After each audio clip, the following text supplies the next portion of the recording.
Hello everyone, Jonathan Casey here with Mercury's Messenger Astrology. Here to do a review on the Santa Muerte Oracle deck. I recently just got this deck in the mail.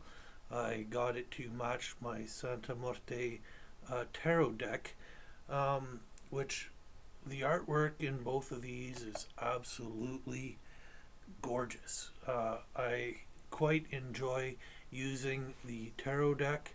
The cards display great pictures that you can intuitively do readings with. And the Santa Muerte Oracle deck is even more beautiful. The pictures are just amazing. They're nice sized cards, easy to shuffle. However, yeah, there's a few cool things about them too. The back of the decks, if you arrange them in a particular order, they make the Ouija board, which is kind of cool. If you're, out with a table at a vendor's booth kind of deal, you can arrange the cards on the table showing as the Ouija board, and the client or patron can pick their cards rather than you shuffle them out. They can kind of go over the Ouija board and pick which card or cards they wish to choose from. Now, there's a couple other things about this deck. So they're in groups of 8. There's 4 groups of 8 cards, and in two of those,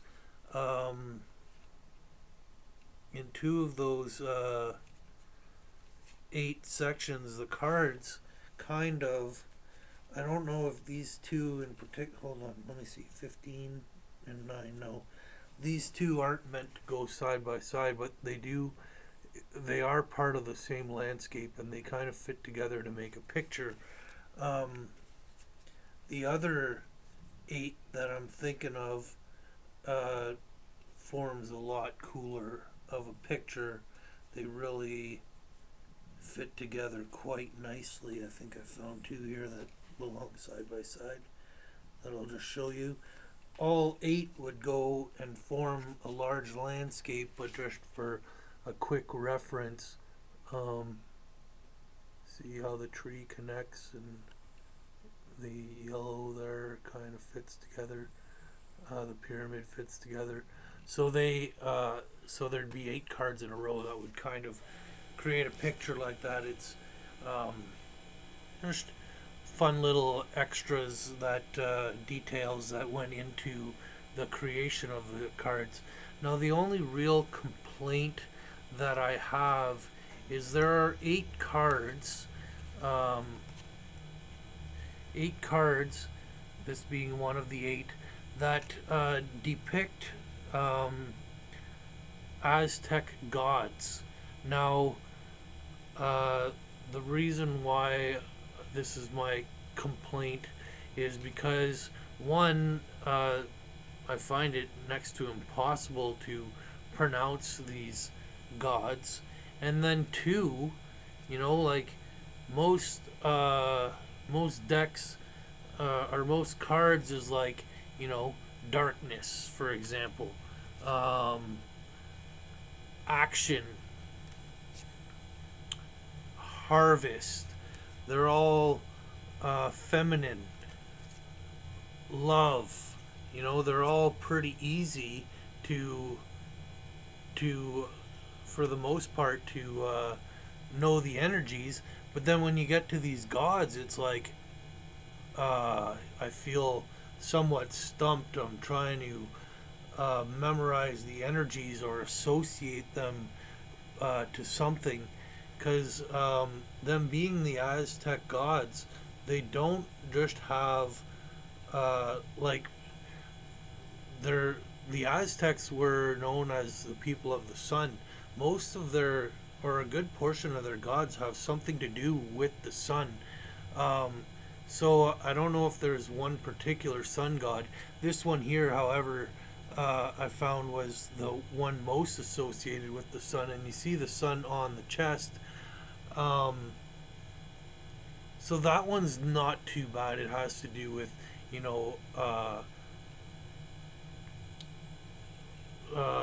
possibly being over self-righteous and egotistical, um, kind of stuff. Um, but some of the other ones are a little bit more difficult. This one here I kind of associate with the Hindu god Kali, even though this is a male god. Um,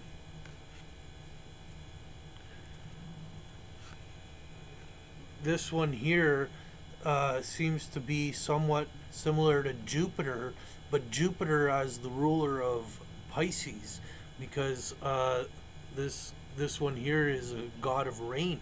However, if you look at the card, um,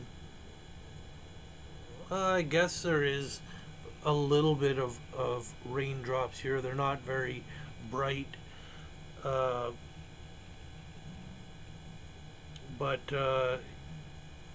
yeah, it just, you know, because I've been kind of studying the cards, I've been getting a little bit of a perspective on it, but I find they're really, it'd be nice to be able to actually pronounce what the card means or the title of it, like the Jupiter one that I was pointing out, the rain god, is Tulloch. That's about the only one that I can pronounce, um, or that I can properly remember the name, because they are actually quite long uh, names. Now this one here, uh, is connected to that one. You see the spider web or whatever. They connect, and and this is supposed to be like a brother and sister. So when I think of brother and sister, I think of Mars and Venus. However, the description doesn't really seem to be to Mars and Venus. If so, this would be more like Mars as the ruler of Scorpio, the more traditional view of Mars, rather than Mars in Aries. And however, this one here seems to be more. I felt more related to Virgo like energy. It seemed to be about more work oriented kind of energies. Um, yeah, this one here being Saturn, but it seemed more like Saturn as the ruler of Aquarius rather than Saturn uh, Capricorn energy. So, and then Neptune. Um,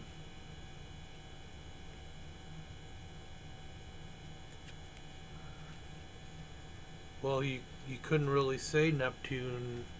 Well, maybe you can, but I guess Pisces. Um, Pisces sort of energy. Yeah. So, uh, you know, this one here, I know you can just say the feathered serpent, but there's a proper god name to it. Um, and I've kind of get Mercury out of the feathered serpent, but the feathered serpent seems to be the most important uh, god of the Aztecs. And, Mercury and Odin Um, Mercury may be of greater importance uh, than our modern perspective of Mercury, because the Aztecs being um, people of the sun worshippers, Mercury is the closest planet to the sun, is the messenger planet, um, is about uh, mathematics and knowledge, um, such as even the snake in the Garden of Eden uh, on the tree of knowledge. The snake seems to represent knowledge often. Uh, Calendar, whatever. Um, so yeah, I really love the artwork. Um, it's a beautiful deck. Uh, I just have, yeah, that one minor little complaint, I guess, about it. Um, and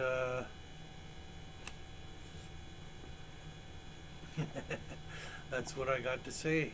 Anyhow, here I'll quickly even open the, excuse me, the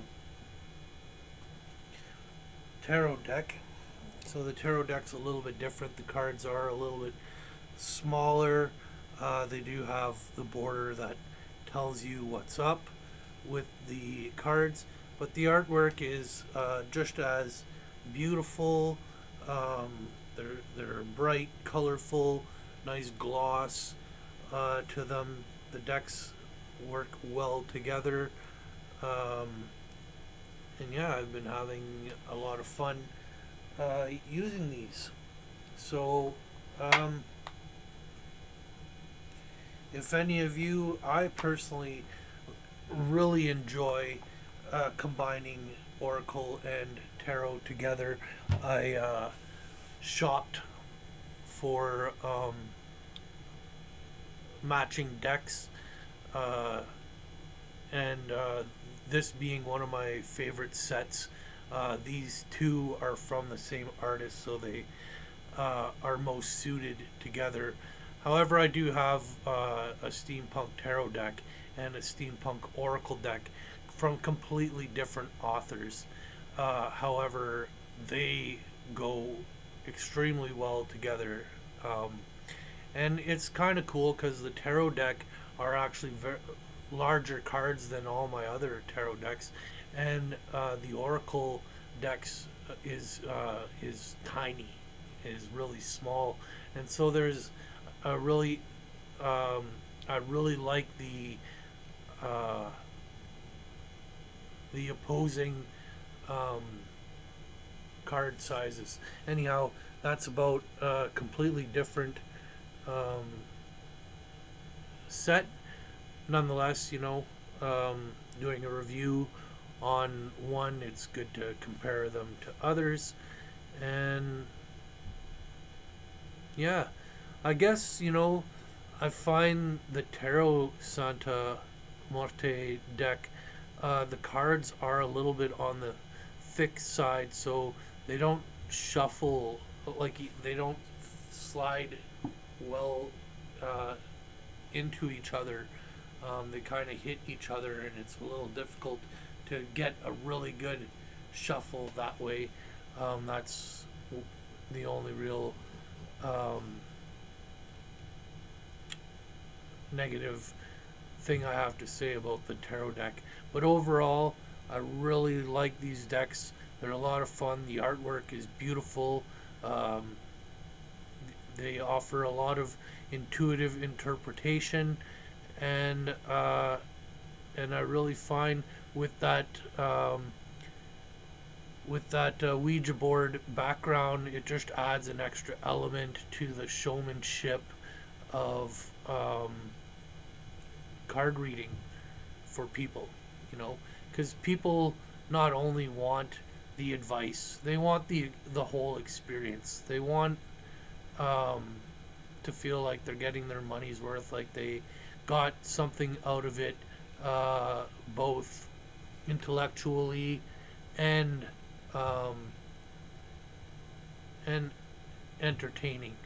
So I really find that the Santa Muerte combination decks really provide that for people. So anyhow, thank you very much for watching, and talk to you guys all again real soon. Bye for now.